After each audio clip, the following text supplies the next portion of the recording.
O espelho que roubava almas. Essa história de hoje. O espelho que roubava almas. Vamos lá para essa história. Curta, comenta e compartilha. Se inscreva no canal se você ainda não for inscrito. Se for inscrito, muito obrigado. Vamos lá para a história de terror. O que mais me lembro da minha infância era o grande espelho que havia na sala da casa da minha avó paterna. Estava sempre coberto por um grande lençol negro, o que despertava a minha curiosidade e de meus primos.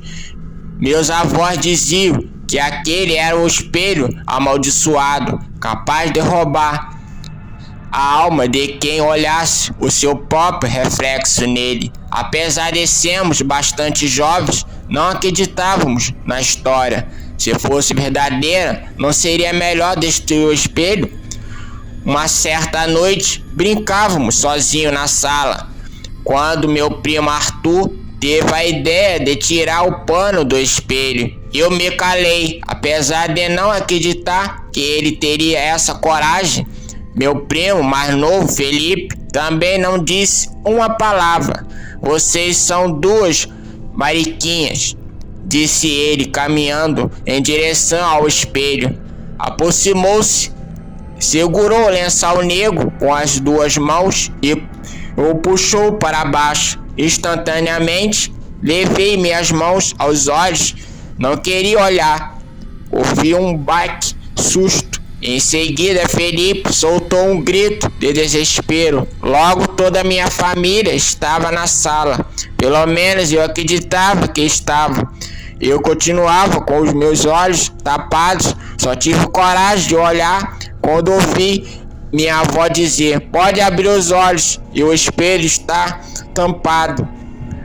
Meu primo Arthur estava morto e seus olhos estavam revirados, mostrando a parte branca e sua língua pendia para fora da boca. Felipe estava sentado no chão em estado de choque. Balançava de um lado para o outro, com o dedo polegar na boca.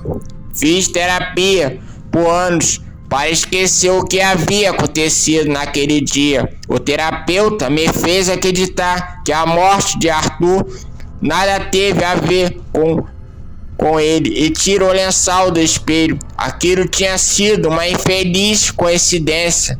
Ele tinha sofrido um infarto.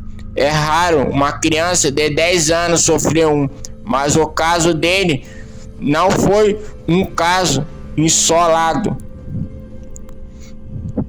Tive pesadelos frequentes com aquele espelho por anos. Sempre me via na sala e uma curiosidade crescente me fazia tirar o lençol.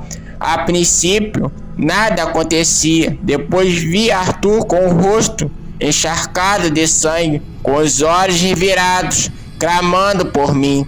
"Venha, primo, me sinto tão sozinho aqui, me faz frio.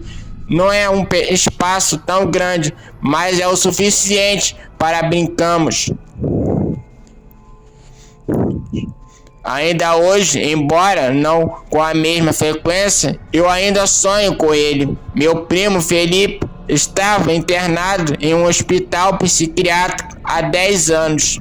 Na época, eu acreditava que Felipe tinha olhado para o espelho, mas ele contou em um dos seus raros momentos de lucidez que viu seu reflexo apenas de soslaio. Meu psiquiatra também tinha uma resposta para isso. Foi o trauma de ter presenciado a morte do irmão que o deixou assim. "Algumas pessoas são mais fortes que as outras", me disse ele certa vez. Cansei-me e aceitei.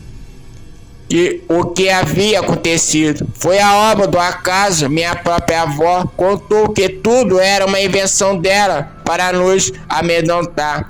Depois da morte do meu primo, só voltei na casa dela por 2 ocasiões. A primeira, há 2 anos atrás, quando meu avô faleceu, e a segunda, alguns meses atrás, quando minha avó faleceu. Embora minha avó fosse uma pessoa cheia de vida, depois da morte de meu avô, ela já não era mais a mesma. Raramente nós ligava ou visitava. Foi encontrada morta em frente ao espelho com um lençol negro na mão. Suas feições, conforme me contaram, eram as mesmas do meu primo. Pelo menos uma vez por ano ainda tem aquele sonho.